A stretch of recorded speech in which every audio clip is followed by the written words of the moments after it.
This video is sponsored by Squarespace.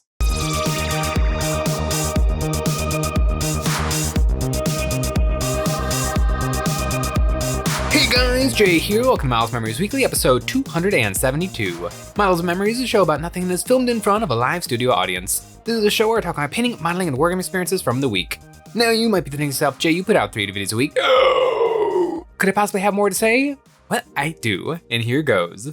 This week, Games Workshop showed off a new trailer for Warhammer 40,000 11th edition, and that trailer was hosted on their website. And if you need a website of your very own, today's sponsor Squarespace is here to help with that. Squarespace allows anyone to design the website of their dreams, the most powerful and easiest design tools in the industry, like Design Blueprint. Using AI technology empowers anyone to build a more personalized website tailored to their needs, crafting a bespoke digital identity. Choose from a professionally curated selection of styling options to build a unique online presence from the ground up. Squarespace makes sure it's easy to launch your website and get discovered fast with integrated optimized SEO tools, so you show up more often to more people and grow the way you want. With Squarespace, it's never been easier to set up a unique online storefront. Whether your services are physical, digital, or service-based, selling your wares has never been easier. Squarespace offers an unmatched ability to showcase your unique wares with images, videos, reviews, and add-ons, all capped off with their seamless checkout tools, letting your customers use whatever system they prefer, whether Klarna, ACH Direct Deposit, Apple Pay, Afterpay, or ClearPay. Squarespace offers a free 14-day free trial, free to dip your feet into and test the waters, and ready to dive in head first. You can go to squarespace.com/EonsOfBattle or follow the link in the description to get 10% off your first purchase of a website or domain. Almost a month ago at this point, Games Workshop showed off the trailer for Armageddon. And it was fine, it was pretty cool. It had the pew-pews and the sword swings and Space Marines versus orcs and some bright colors and fighting on Armageddon.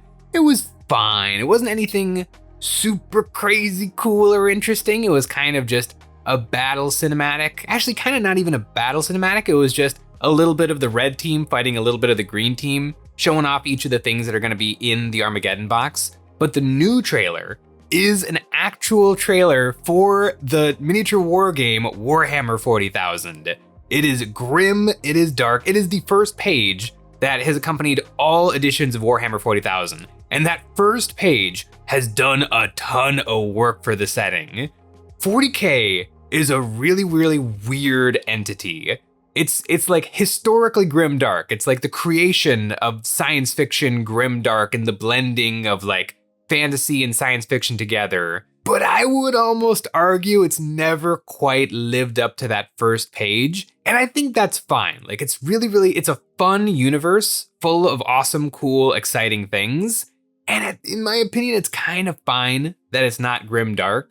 The explanation of what is happening in the world of Warhammer 40,000 and what it is very grimdark. But the actual what's going on tends to not be. I mean, Caiaphas Cain is running around having cutesy little adventures with crude carnivores. Meanwhile, 1,000 souls are sacrificed to the Astronomicon every single day to keep the Emperor somewhat alive. And I think part of what kind of takes that grim darkness away a little bit is lore. Everybody loves lore, but I do think peeling back that mystery does kind of take away some of the spookiness, the mystery. Leaving some of that behind does take away some of the excitement and the just grim darkness of the setting. But I would trade that away for lore. Like, I know a lot of people were not a big fan of when Necrons got revamped in 4th edition. The original Necron Codex, I've got it. It's not really a codex. This is the lore that some people have always loved. But in reality, it wasn't lore. The original Necron book, it was a codex full of stories from the other factions in 40K witnessing the Necrons in some manner. And sometimes it wouldn't even be them witnessing it. Sometimes it would just be them hearing whispers about this weird civilization going on. Like there's one 2-page spread about an Eldar Farseer who has discovered a planet that is like a psychic or void in space. And so he assumes that this is where the Null Maidens are hiding. And so he's getting a force ready to go attack the planet. But as a reader, you understand that actually what he's discovered is a Necron tomb world, and he's heading to his own death. And so like the stories were like that, where Necrons were super mysterious, super spooky. There was just like one paragraph of what the Necrons were, and they were a civilization of robots that were enslaved to their star gods, the Catan. And that's kind of all there was. And there was something magical and perfect about that spookiness But then when the 5th edition, it was the 4th, I think it was the 5th edition Necron Codex, my favorite Necron Codex, my favorite codex ever written, came out, and it actually fleshed out the Necrons. It did change their lore to some degree. Arguably, their lore was so nebulous before that just writing anything that solidified it at all ultimately changed the setting. But I really like the War in Heaven, the history of the Necrotire, and the way that they were tricked by the Star Gods and they waged the War in Heaven, which is one of the coolest stories in all of Warhammer 40,000. It's amazing. It's kind of just the story of Warhammer 40,000, but it takes place 60 million years in the past. It's so ridiculously cool.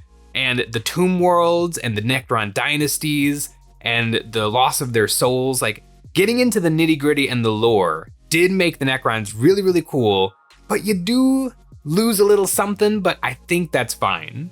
This new trailer for Warhammer 40,000 is just a cool narration of that first page of Warhammer 40,000 with cinematics of like battle scenes and things happening in the setting of Warhammer 40,000. And it's really, really cool. The big thing is, I think the first time we've ever seen an actual depiction of the Emperor. He's appeared in the novels, but I don't think we've ever, like, that Emperor is always kept very nebulous, which is probably good for the setting and the story of Warhammer 40,000. But we do get to see some quick flashes of the Emperor on his golden throne in a couple of different formats, and keeping a little bit of that mystery alive. Does the Emperor even really exist, or is it just this, the Astronomicon that exists that is keeping the light of the Emperor, but actually it's just a psychic beacon that the ships are able to navigate with? Is the Emperor still sitting on the golden throne, just barely alive and actually controlling the universe? Or is he a dead guy, a pile of bones on the throne, but actually he could come back to life at any moment? It kind of leaves all of those threads hanging, which is really, really cool. I kind of like the idea that the Emperor is dead. He's just a pile of bones, and it's the actual machine itself that is keeping humanity alive. And just the idea that the Emperor is a god and that everybody worships him is kind of keeping the throes of humanity in check in this horrible, horrible universe. That's kind of the way that I like to see it, but I can definitely see it from each of the different ways that the universe could be going. The first page of 40K is so good. It is the 41st millennium. For more than 100 centuries, the Emperor of Mankind has sat immobile on the golden throne of Earth. He is the master of mankind by the will of the gods and master of a million worlds by the might of his inexhaustible armies. He is a rotting carcass, writhing invisibly with power from the dark age of technology. He is the carrion lord of the vast imperium of man, for whom 1,000 souls are sacrificed every day so that he may never die. I love the juxtaposition of like, he's awesome, he's amazing, he's a corpse, he's a monster. Like that stuff, it really, really gets me going. And then of course, the famous ending line. To be a man in such time is to be one amongst untold billions. It is to live in the cruelest and most bloody regime imaginable. These are the tales of those. Forget the power of technology and science, for so much has been forgotten, never to be relearned. Forget the promise of progress and understanding, for in the grim, dark future, there is only war. There is no peace amongst the stars, only an eternity of carnage and slaughter and the laughter of thirsting gods. And once again, then you have Caiaphas Cain going on his little adventures. It's just, it really gets you going.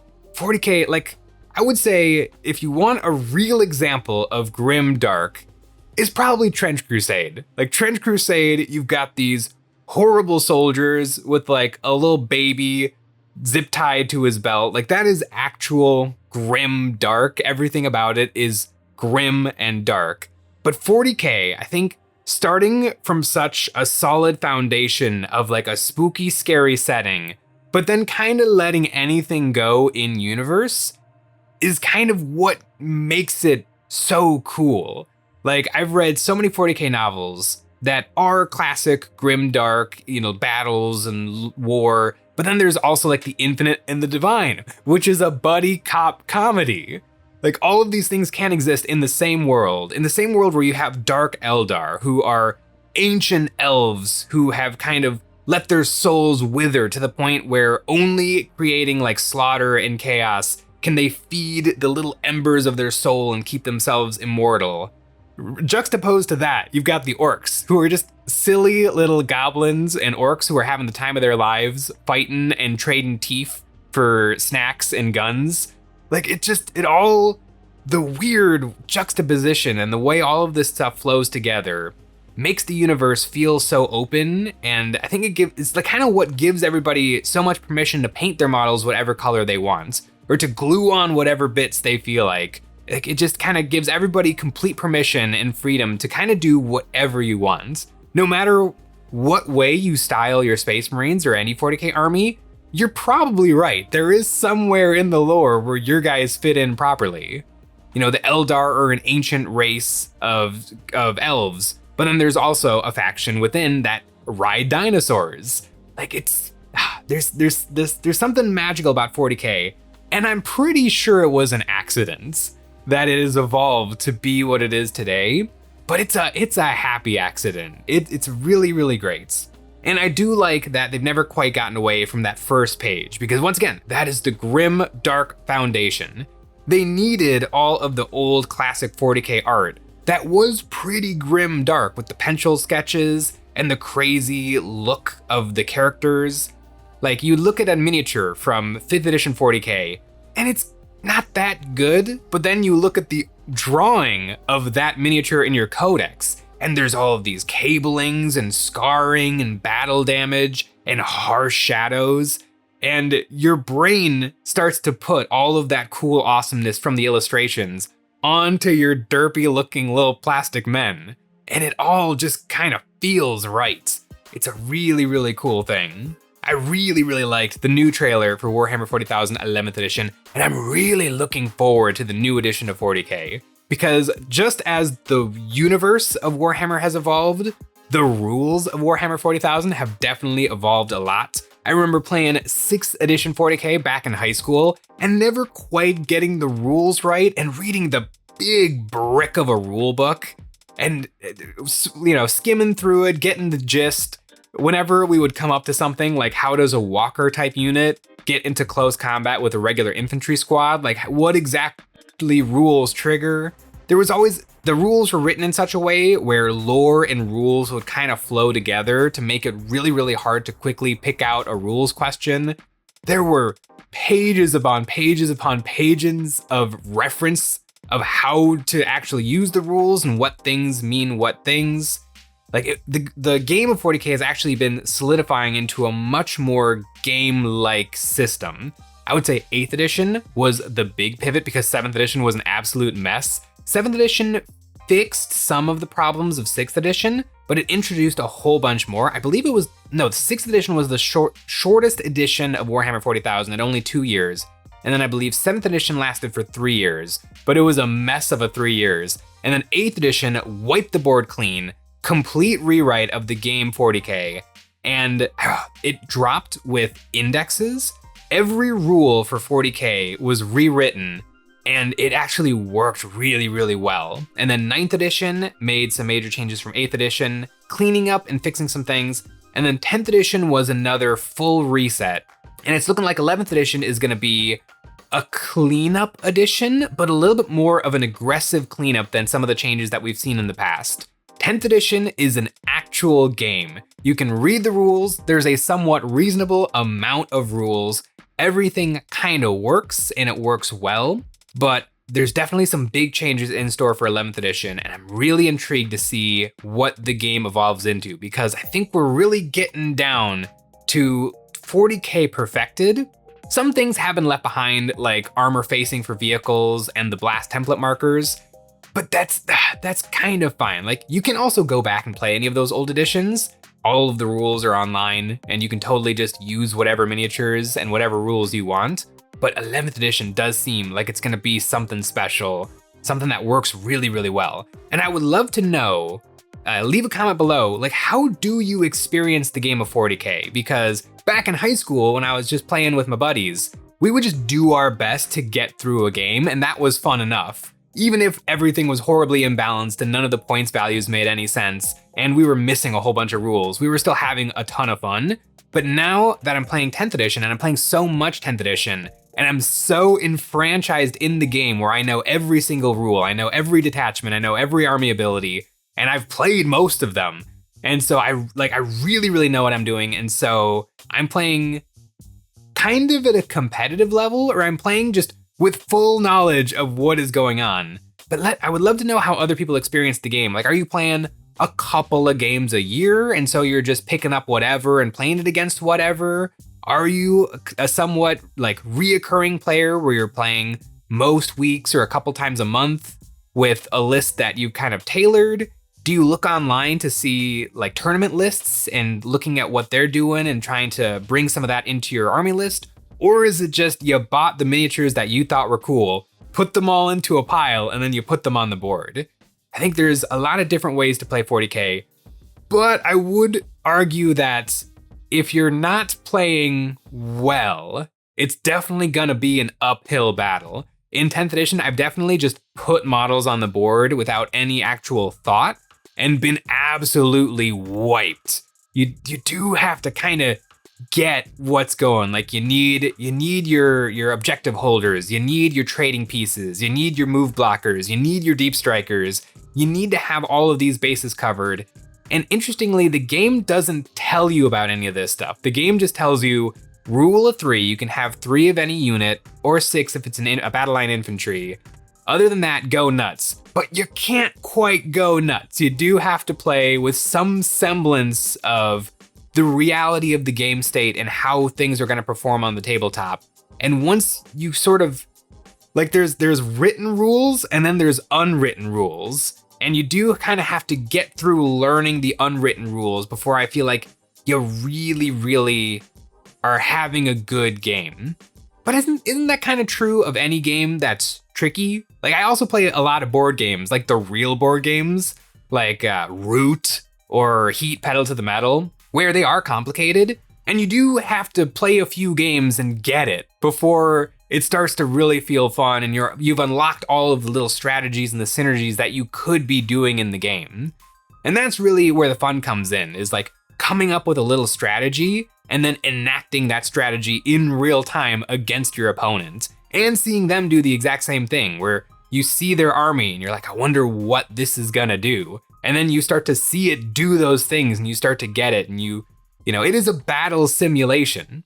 And I do think that modern 40K is a little bit more of a battle simulation, where I think previous editions of 40K have been a little bit more of a role-playing game, an RPG, where I have my force and you have your force, and neither of us really know what's gonna happen unless one of them is Necrons, in which case they're definitely gonna win. Necrons have been overpowered a lot in the history of Warhammer 40,000. So yeah, let me know in the comments, how do you guys experience 40K if you play? And like, what does it feel like? Because I would love to know. I've experienced 40K in a bunch of different ways in my history of playing all of the different editions of Warhammer 40,000. And it's been a really fun time. And the trailer reminded me a lot of those olden times. And you know what else it reminded me of? All of the amazing hobby products available at EonsOfBattle.com. On EonsOfBattle.com, we're all restocked on our excellent hobby goodies: Gamer's Grass Tufts, Greytide Studio Bits for your Space Marines, Army Painter paints, brushes, basing cork, ultra thin and ultra thick super glue, and we've got terrain. It's the best way to support us doing what we do by getting a membership. Each month, members get a credit good for any one terrain pack we've ever made or the brand new one. This June, we have created the Ramshackle Bits Pack. This set is full of improvised armor to enhance your vehicles, with massive treads, extra armor, rotating cannons, machine gun turrets, and little goblin gunners, including a bunch of little goblins to help keep all of this upgraded equipment running smoothly. Don't let the shoddy construction fool you. These bits are still plenty lethal, able to sling lead and crush foes under tread. This set also comes with a series of basing bits to litter the wastelands of your battlefields. This set was designed by us and is available at EonsOfBattle.com. Warhammer 40,000 11th edition can't come fast enough, although they released the rules for 11th edition and I've perused them a little, but they haven't released the army building rules. And so, like, we've got the how to play the game, but we don't have how to make a list yet. I'm assuming that those rules are gonna come out any second now. Maybe with the launch of the Armageddon box, then we'll really get into the nitty gritty of how do you put together a force.